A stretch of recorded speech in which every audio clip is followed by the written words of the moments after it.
अस्सलामुअलैकुम वरहमतुल्लाहि वबरकातुहू। जी प्यारे दोस्तों, हकीम तारिक जवेद फ्रॉम फैसलाबाद।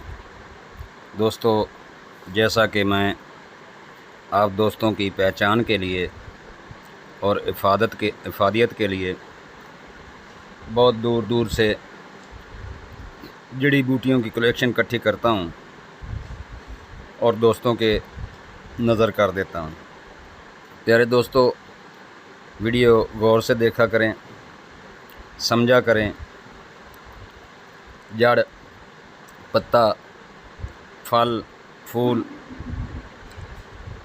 उसको अच्छी तरह देखा करें, क्योंकि अगर आपके ज़हन में इसका नक्शा होगा तो जब बूटी देखोगे तो पता चल जाएगा कि ये फ़लाँ बूटी है। उम्मीद करता हूँ दोस्त पसंद करेंगे।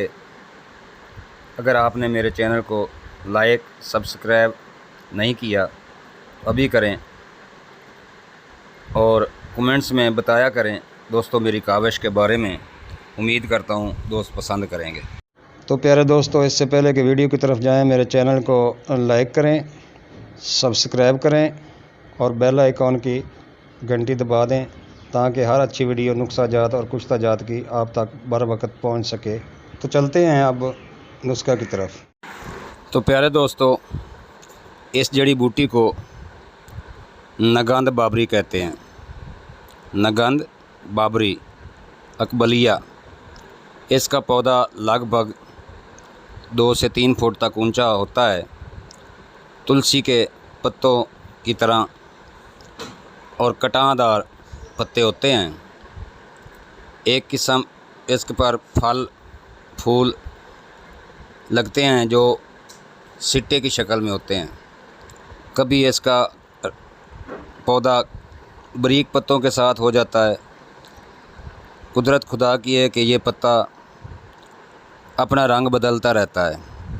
कुछ नासमझ लोग इसको कुक्कड़ छिड्डी कहते हैं, मगर प्यारे दोस्तों, कुक्कड़ छिड्डी ये नहीं है। कुक्कड़ छिड्डी ये है। कुक्कड़ छिड्डी इसको कहते हैं, ये है कुक्कड़ छिड्डी। तो दोस्तों, बात हो रही है नगंद बाबरी की। तो रेहान की तरह इसके ऊपर गुच्छे होते हैं लंबे, तुलसी की मानद, तुलसी के सिट्टे की मानद इस पर सिट्टा लगता है। इसके पांचों अंग इस्तेमाल के काबिल हैं। मसलन पत्ते को मलकर सूंघने से खुशबू आती है। तने के इर्द गिर्द शाखें निकलती हैं। पत्ते तुखम तुलसी की तरह होते हैं। इसको नगंद बाबरी कहा जाता है। ये मौसम बरसात में पैदा होती है। माह अप्रैल में सफ़ेद फूल लगते हैं और मई में बीज पक जाते हैं। जून में ये पौधा खुशक हो जाता है। मिजाज गर्म खुशक दर्जा दोम। ये मुसफ़ी खून है, त्रियाक जहर है, महलल उराम है, दाफा तिप है। इसको तसीफ़ा खून के गर्ज से, तस्फिया खून के गर्ज से और फसाद खून के लिए इस्तेमाल किया जाता है। मसलन जज़ाम, खारिश, उराम व सबूर, दाद और बर्स में बकसरत इस्तेमाल किया जाता है। ये इंतहाई दर्जा की मुसफ़ी खून है।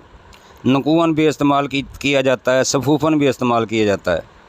नकू बनाकर और इसका आब ज़लाल लेकर चंद अदद मिर्चा बरीक शुदा इसमें डालकर पिलाते हैं। ये चंद अदद मिर्चा के हमरा पानी में पीस कर शीरा निकाल कर देते हैं। तिप रबा में बतौर सफ़ूफ़ शीरबुज़ के हमरा पीस कर पिलाते हैं। ये शीरा बर्स और वरम बवासीर में मुफीद है। बवासीर के लिए इसके 500 मिलीग्राम और 1000 मिलीग्राम के कैप्सूल भर लें। यानी कि 5 तोले अगर ये हो तो 25 ग्राम इसमें मिर्च स्याह पीस लें और 500 और 1000 ग्राम मिली के कैप्सूल भर लें। एक सुबह एक शाम खाने से बवासीर जड़ से ख़त्म हो जाती है। बर्स में ज़्यादा अरसा तक इस्तेमाल करने से फ़ायदा हासिल होता है। मिर्च स्याह वाला नुस्खा सिलान और रहम में भी शीरबुज़ के हमरा मुफीद है। इसके दायमी इस्तेमाल से इंसान समूम हैवानी व नबाताती से महफूज हो जाता है।